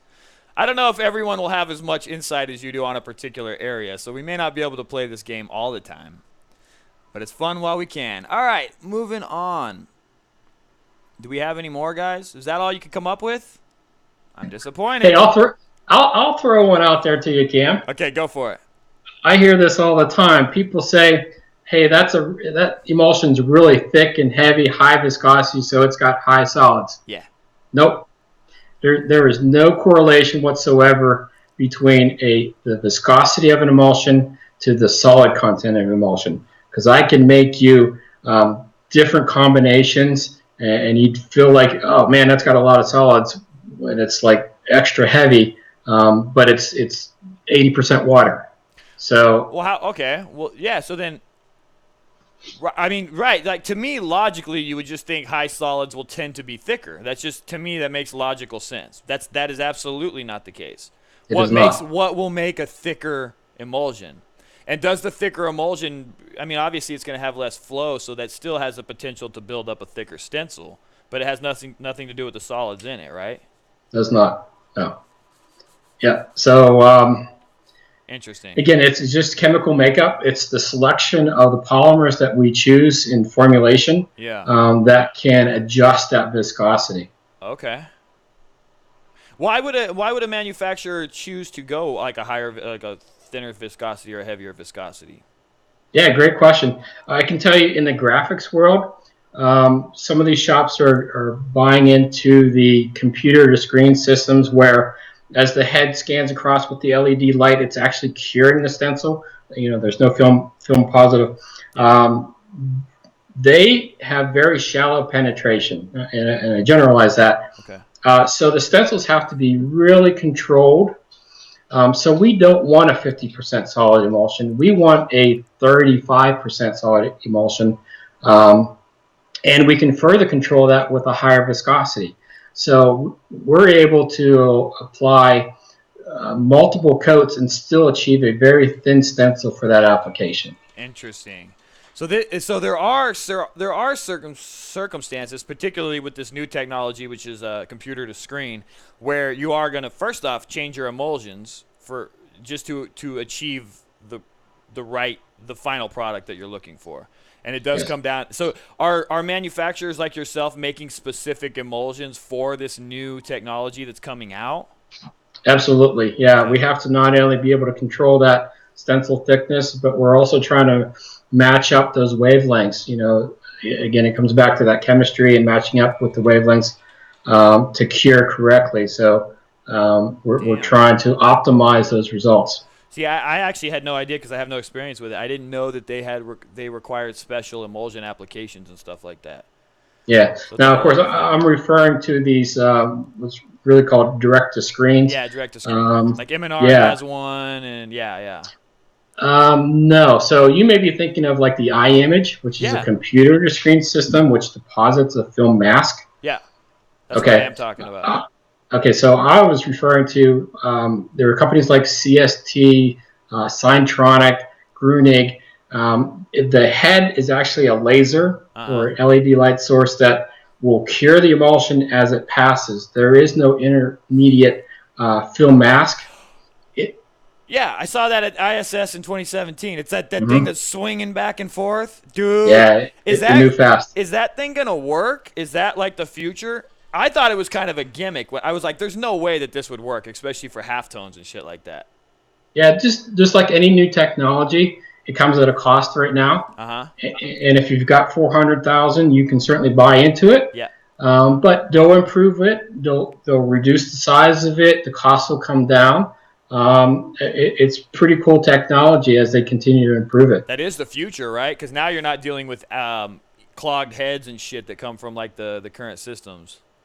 That is the benefit. Very cool, man. All right, and I did have another. Thank you. That's good stuff, man. This is probably the best show ever. This is for sure the most informative show we've had so far. All right. Not to say all the other shows weren't incredible, because of course they all were, but this is very informative. This is from Jason Inns from Inns Print Co. Hashtag print myth bust. Photopolymer only lasts a year and diazo only lasts a month. Would love to hear the truth. Bust it or confirm it. Yeah, you're on the right track. So I can tell you that we provide a 2-year shelf life on our SBQ photopolymers. Okay. But diazo, not to confuse shelf life with pot life. Shelf life is, we made it and now it goes onto a distributor shelf where it's sitting waiting for use. With a 2-part, like a diazo or dual cure emulsion, once you add that diazo, now we start the clock on a pot life. So I always advise customers right on that label the date you added the diazo. Smart. And give yourself, a month is optimal, but if you can keep it in a relatively cool room, you can stretch that out to 6 to 8 weeks for optimum pot life. Yeah, that's what I wrote down here. You said 6 weeks is really pushing it, though. And then also you can't extend that, you said, by keeping it in a cool room. Is refrigeration even better? Will that get you to 8 weeks or? Even better. Okay. Yep. Beautiful. Great question, Jason. Thank you for the hashtag PrintMythBust. Okay, this is from AC, hashtag PrintMythBust. Why can I coat Ulano orange in my room with the 4 ceiling fan lights on, and everyone says you can't do that and you need a safe light when coating? So, I experience this too. I think you do refer to just optimum, right? There's a difference between optimum and getting away with something. But so why is that he can have the light on his ceiling fan and it's not exposing? And we talked about it earlier, but let's reiterate. Yeah. So you can work under a lot of light sources. Water prevents curing. So if I'm coating mesh, there's too much water to prevent curing. So whether if I'm under unfiltered light or filtered light, you'll be fine. It's when that emulsion dries, the water goes away, it's now sensitive to light. So that's where you have to be careful, is that dry coating. Oh, see, I didn't, okay. All right, so when it is in its liquid form, it's not as sensitive. But the dry Correct. form is where you really got to watch out for everything. That's right. That's beautiful. Dude, we're all becoming emulsion experts in this one show, dude. No, you're going to be out of a job, I don't pimp. I don't suggest you coat your screens in front of the window. Sure. But if you've got the lights on in your room, you're certainly good to coat, and then get them outside of that room, get them in a closet, get them in a box somehow, get them in the dark. Right. I mean, so like our workflow is interesting because we have a dark room where we store everything, but our exposure unit is under like fluorescent light, but we come in, we instantly lay it down, close the thing, and there's maybe a 10%, right? We could do better, but we don't. But then before we go to washout, we actually pre-soak it in water. Now, once you've hit it with water again, it's kind of like you're back to okay to some degree, right? Once you've gotten it wet, you're going to be able to expose it again. I mean, granted, this isn't the optimal solution by any means, but all right. So you're saying I'm very aware of that. You're saying you expose the screen, you put it in a dip tank maybe to soften it up. Yep. And then now we're in, but now we've got the garage door and it's hitting us, so we're getting hit with UV light from the sun, but it's wet. It doesn't affect our stuff. I mean, it does for sure, but it's not a huge difference, right? I'll just say it makes me nervous. There we go. You heard it from him. Yeah. People were able to get away with it, but I've been in shops where that garage door is open and they're trying to rinse out a screen. I'm like, let's close the door. Let's make sure we can get the details. So the fluorescent lights, and I saw the spectrum analysis earlier, the fluorescent lights are okay, but when you do have that garage door open and the UV light is coming through, even if it's 50 feet away, those are UV rays hitting you. Absolutely. They're bouncing through that room. If you can see sunlight soaking your screen. Okay, that's beautiful. Well, I guess I got to reevaluate my whole situation. I've known that for you. I've known it forever, dude. All right. So hashtag print myth bust. Dude, a garage door open, it's not a good thing. What else we got? Yeah, man, we got more. You still got time? I'm good. You're doing okay? All right. I saw a few more here. Let me get through this bad boy here. Okay, Hellbox art and screen printing. Hashtag print myth bust. Settle the age-old battle. Does yellow mesh increase or decrease emulsion cure time compared to white mesh? Increases. No question. It. So it increases cure time. However, okay, there's a big but in this. All right. We know that most 110 meshes come in white, and it's because that mesh is so thick. We want it white to allow light to penetrate from the print side to the squeegee side in that thicker stencil. Now, if you took that same 110 mesh and you used yellow 110 mesh, your exposure time will increase because that yellow mesh is going to filter the light more. Yeah. Now, the difference then, so most 110s are white, but when you get into the 200s, 300s, those are your yellow meshes. Yeah. And we want more detail, so they make them in yellow. So does your exposure time increase from a 110 white to a 230 yellow? Like, let's just say you had a 280 white, 280 yellow. Then, if you're doing if you have yellow, it's the same mesh count, yellow versus white. Which one will take longer to expose? Always yellow. Always yellow. And so it literally does. The mesh just absorbs some of that UV, huh? It just sucks it into itself, and it prevents it from scattering or something like that. Yeah, to some degree, exactly. It prevents scattering, so you don't get the same penetration, if you will. The light is more restricted, so it does take more time to cure through a yellow mesh. Okay, beautiful. Let me see if we got any more of these. Dude, I'm loving this myth bust thing. Hashtag print myth bust. I cannot say it fast. But that's going to be our new hashtag, ladies and gentlemen, so remember that. Print myth at the start of the show. Yeah, we got you, Jason. We got you covered, buddy. All right, I think that's pretty much it. Thank you guys so much for for submitting your hashtag print myth bust. Actually, I think that's going to conduct our Q&A portion too, dude, because you answered so many questions, and I think the print myth bust kind of covered that as well. Did I miss anything that I didn't ask you that maybe we should elaborate on? Oh, well,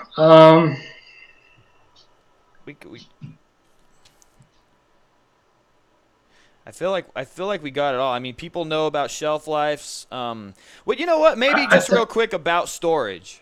We glazed over it. We just glazed over it. Okay. So, a couple critical things. You want a fan for air movement.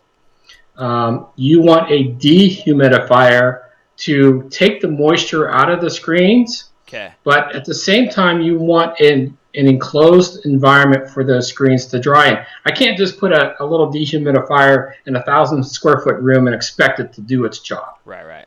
So those two things alone will dry your screens in a half an hour, as opposed to overnight. Can I jump in and just ask, are you familiar with what your humidity percentages should be in a room? Like, in Arizona, we're like 3%. We barely need them. But I know that those spaces on checkout to get 25% off, and you only got till the 17th. So hurry the 2 days. Hurry the hell up. All right, and anything else just in terms of your websites, all that kind of stuff? Yeah, certainly. If you go to Chromaline.com, I just turned off my screen there, Cam. That's good. I'm back on yours. I'm on your thing anyway here, so. I'm glad we're doing this, and I'm glad you're reaching out to manufacturers in the industry, because too often do I see YouTube videos from somebody who's making it work, but it's not necessarily the most efficient way. So us as manufacturers, I suggest the users look to those resources for correct information. I can tell you that our site, we've got a video section that shows you a lot of how-tos. Go to the source. And if you have questions, we're always willing to answer people's questions. We've got live people answering the phones. We'd rather talk you through an issue than you struggle. Okay. We want our products to be successful for you, so we're going to help you. Okay. We've got guys in the field. We've got distributors across the country. Reach out to us. Because apparently they just completely lost us, dude. And I actually see it right now. We have a bad stream connection. But I do want to finish it off. So just real quick in the thing, let me know, man. Where did we leave off, guys? Where did it stop? Hurry up, quickly. God dang it. That's the problem with live, dude. If you're not pre-recording, things just inevitably go wrong. I mean, they say, I'm looking back here a little bit ago. Yes, they do. It was a while ago. We may have missed the whole ending, dude. Video and audio? It seems like it, because it looks like everything freeze-framed, and everyone I see it in the chat now. They're like, we lost them. But they said we're back now, but who knows? Cut out when you said, so it cut out when I said Arizona humidity, so they didn't lose most of it. Okay. So we're gonna go over it again real quick. So my humidity is fairly low here. You guys, we're just gonna rehash, and I'm gonna cut this together for the actual podcast, and I'll edit all that blank stuff out. But we're gonna pick it up from Arizona humidity. Okay. So hopefully I'm not repeating myself. That's all good. So I gave the example of Florida. Yeah. It's hot as hell in Florida, but it is humid as hell. So water has nowhere to go. So you got to use a dehumidifier in your screen control unit. Again, don't expect a dehumidifier to dry 1,000 square feet. Okay. Especially if you have a washout booth, 10 feet away. It's just not going to get it there. So enclose space for your screens to dry in with a fan, a dehumidifier. And that dehumidifier will generate heat just from running. So if you can maintain below 50% humidity with moving air, you could have screens ready in a half an hour if it's all optimized. Beautiful. And I'm not going to reiterate because I just said a bunch of stuff just chiming in. But yeah, so you guys, you got to get that thing. You got to get your dark room lined out, get your humidity down, and also get some air movement going. That's very important. And then you talked about it earlier, but you got to get that light out of there. Right, once it's been coated and the water is evaporating from the emulsion, that's when the sensitivity really is activated. Correct. Yeah, water inhibits curing. So as you're coating the emulsion, you're fine under normal lights. I wouldn't do it in front of a window or an open door. But once that emulsion dry is when it is very susceptible to curing with small amounts of light. Okay, beautiful. Now there are a bunch more questions here, dude. So, can you keep going? I'm good. All right, guys. Yeah, the stream is back to good health, so we can kind of pick it up where we left off. You guys, I'll cut this together. I'll cut that little blank spot out. We'll pick up like it never happened. Okay.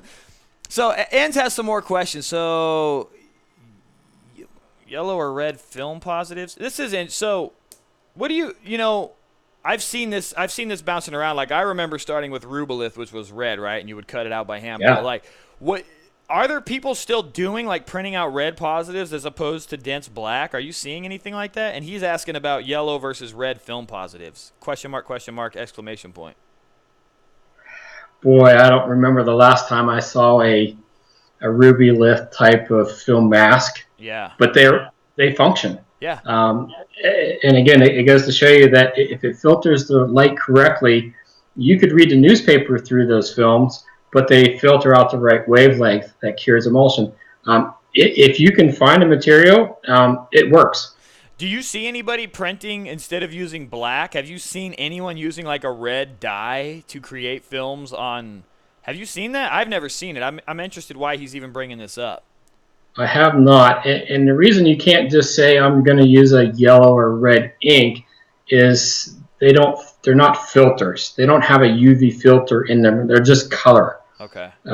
So again, it's about filtering the right wavelength. Right. Yeah. Okay. Yeah, dude. Honestly, I don't know why. I've never seen that either, Jason. So I appreciate you asking. Maybe you're referencing someone else, because whatever. Mike Jones, #PrintLife. What is your thoughts on Chroma Blue emulsion? Well, didn't we just talk about Chroma Blue? This is from Mike Jones. Chroma Blue's the shit. Yeah, so Mike, I mentioned earlier, Chroma Blue is our top-selling emulsion. We introduced it a dozen years ago, and if you ever looked at our sales charts, the emulsion A, emulsion B, emulsion C, you got Chroma Blue somewhere up here, and then the rest of our emulsions. Yeah. It's by far our highest volume mover, okay. And maybe that helps everyone else in the industry. So maybe if I say if everybody in the industry would just use Chroma Blue, they'd get a lower price. I wish that could be true. Yeah. But certainly volume speaks to keeping costs in control. But but so SBQ, it's a nice one because it is an SBQ, so it's got all the nice properties of strength and water fastness, but it's also not as expensive as like your hybrids, right? That's why it still tends to probably outsell the hybrids as well, like the Chromatech and whatnot. The functionality of the Chroma Blue being for plastisol, and in this country, plastisol dominates. We all know. Oh. So that correlation allows that product to sell more. Oh, I guess, see, there we go. So I'm a little bit confused. Because in my mind, SBQs would still work for, like, low-run water-based. But in your mind, nah, heck no, huh? You got to get into those hybrids at that point. Can you push out a dozen water-based prints with the pure SBQ? Yeah, probably could. It's going to soften. It's going to weaken. If you cured it real well up front, you can get away with it, but I wouldn't expect a whole lot more out of it. Okay, good. Well, I feel like maybe we may have just glossed over that too, so that's good that we answered that here at the end.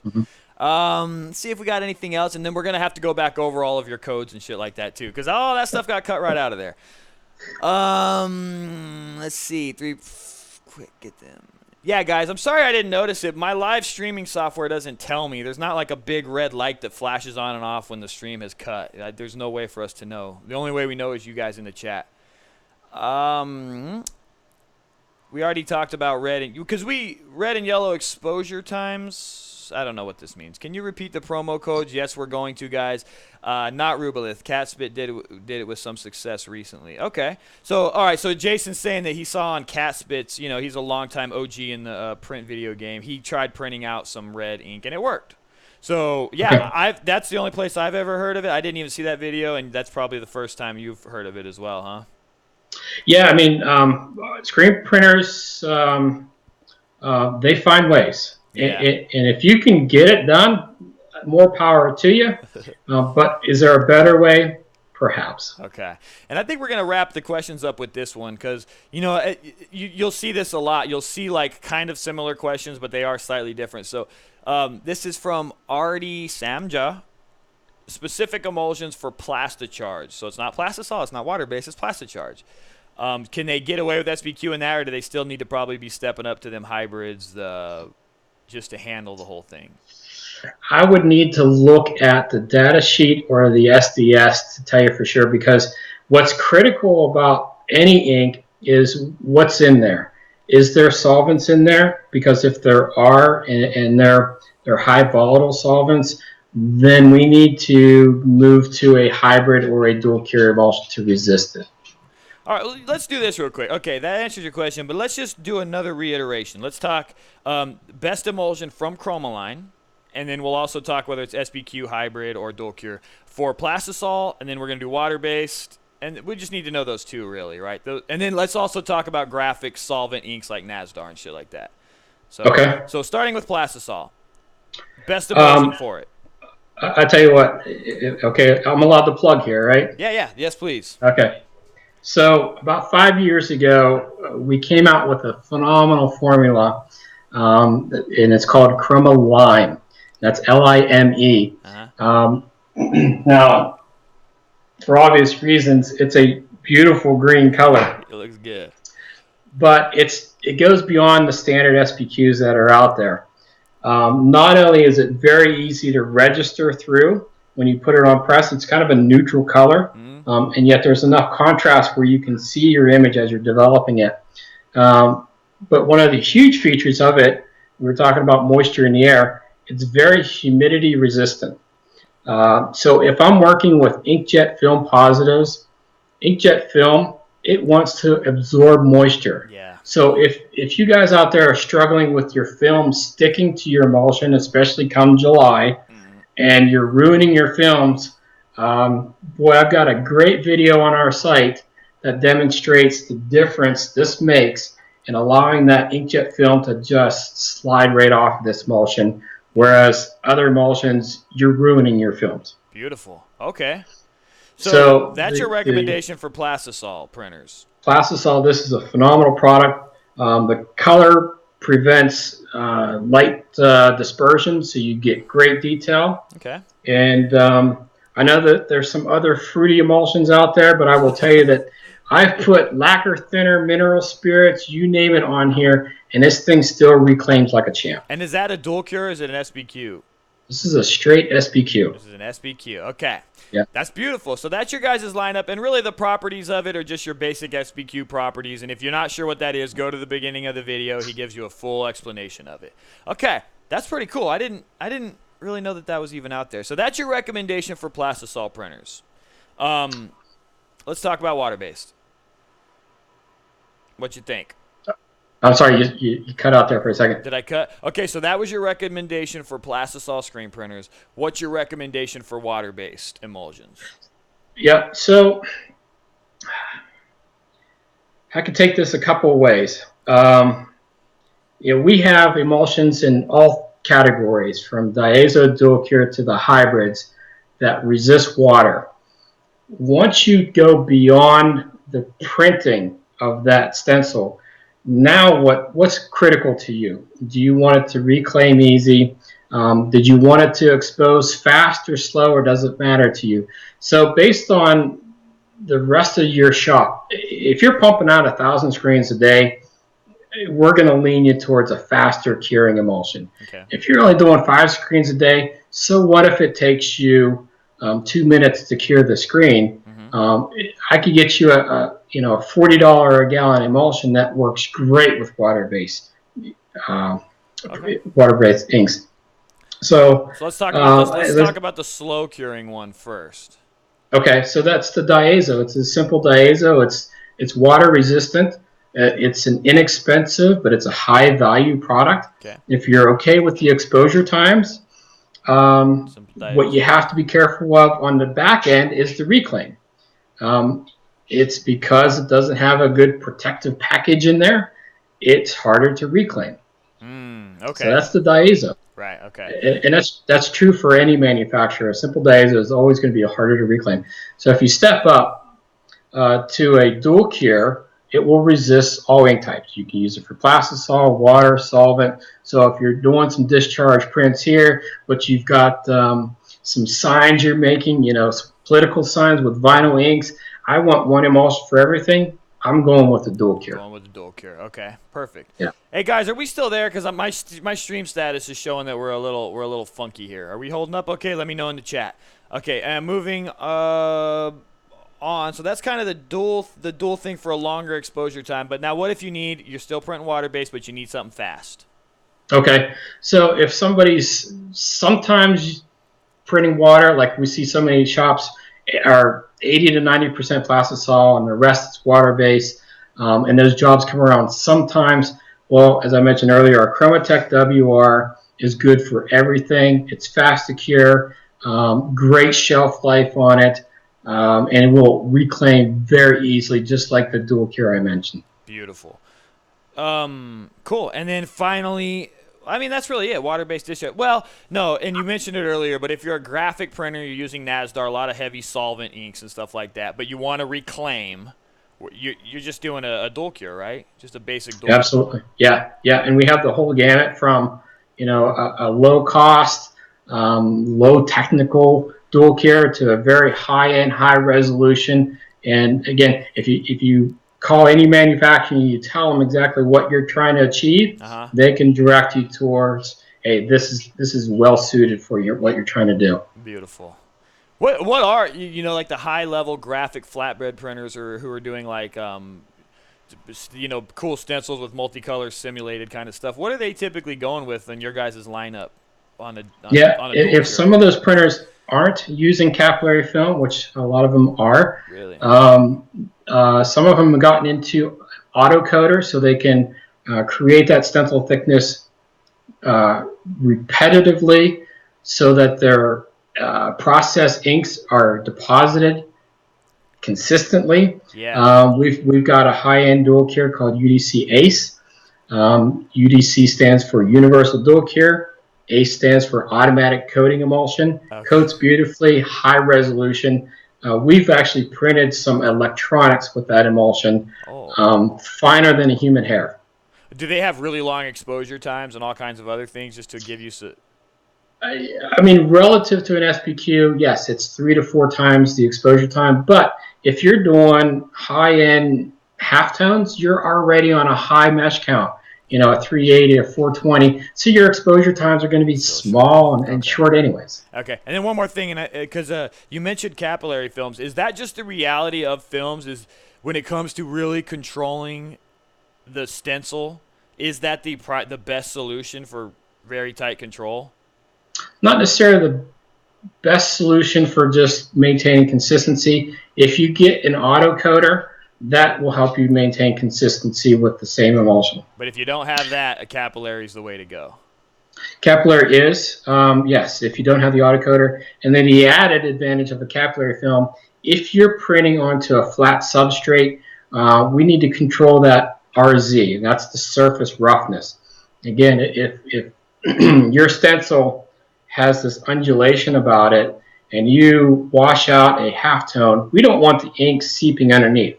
Right. So if you go to print a halftone on transfer paper, and instead of a nice brown dot, you get this amoeba-looking thing, yeah, that means your stencil is too thin. You don't have good RZ. It's not a flat stencil. So we want a nice, perfect gasket so that we end up with a nice, perfect round dot. Well, you know, God, now it brings up more gosh darn questions, because high level simulation, and I've seen different qualities of simulated process prints on T-shirts too.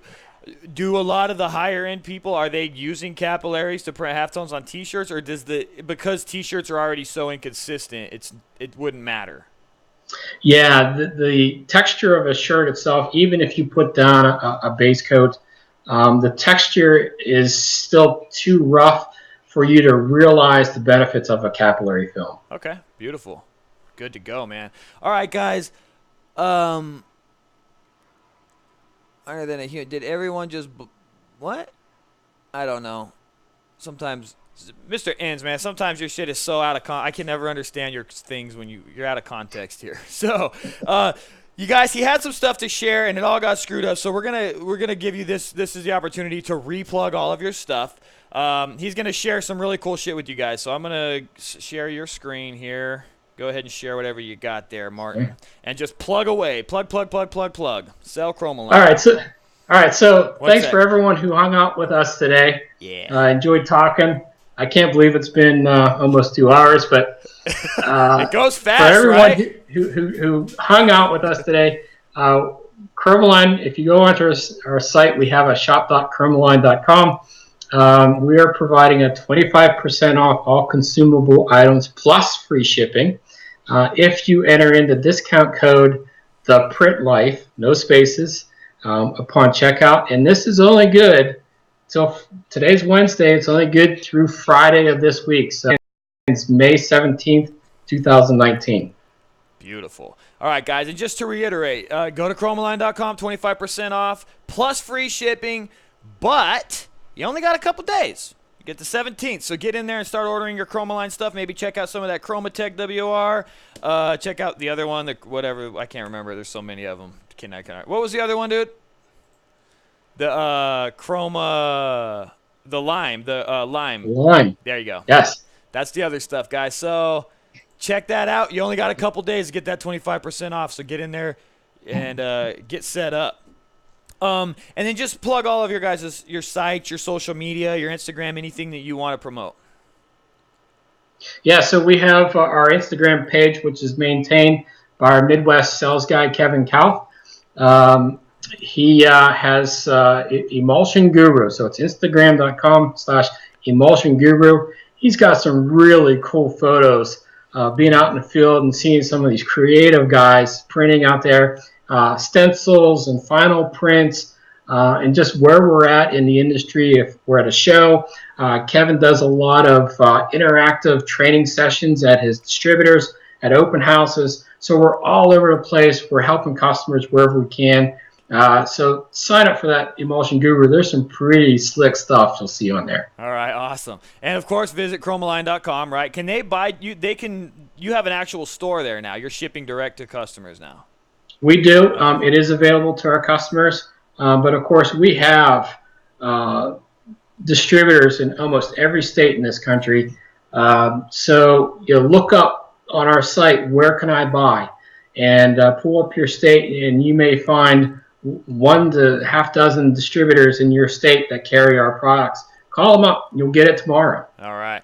And you guys make sure that you tell them that you heard you were talking to him, you heard from Marty on the Print Life. Tell them you heard him on the Print Life, and also remind them to check out the Print Life and subscribe to the Print Life, because we need as many subscribers as possible. Marty, dude, thank you so much. I know that this was a long one, but I feel like the industry was just kind of hungry for this kind of rock solid information on emulsion. So I really appreciate you taking the time, dude. It means the world, not just to me, but to everyone else, for sure. I appreciate it. I always like someone who's willing to learn. Those are our favorite customers, guys who listen, take in the knowledge. Again, I caution everyone to be careful of what you watch and hear out there. It's only as good as the source it comes from. Yeah. So I always encourage you to call us manufacturers up, ask for suggestions, ask for recommendations, help us troubleshoot for you. You can make things work, but we can help you make it work better. That's right, man. And thank you so much, Marty. Now, guys, this thing got a little bit jumbled, but I'm going to cut it together. Everything will be fine, so it's all good. Make sure, if you made it this far, you use that code he gave you, but also like the video. Like it right now. Push the thumbs up, man. We'll probably end up with 1,500, 2,000 viewers on this, so I'm expecting 1,500, 2,000 likes on the video. So I want to see the likes. And, of course, as soon as we're done here, get into the comments and let us know you were here. Print Fam was here. Say thanks, Marty. Say thanks, Chromaline. Just leave some kind of comment. Give us the interaction, because the interaction helps grow the channel and helps push the channel forward, which will allow us to get more guests, and we'll just keep it moving. Thank you guys so much for being here, Print Fam. If you have any other questions, be sure to ask them in the comments, and I'm sure Marty will drop by from time to time to address any of those questions that you have if we didn't catch them on the show. Anything else I need to talk about here? Oh, yeah, I'll get the description from all his stuff in the thing, and the description will be in the video. Thank you guys so much for tuning in. Tune in next Wednesday, The Print Life, 3 p.m. Arizona time. Take care, Print Fam. Print Farm. Take care, Print Fam. Peace out. And let's make sure we're actually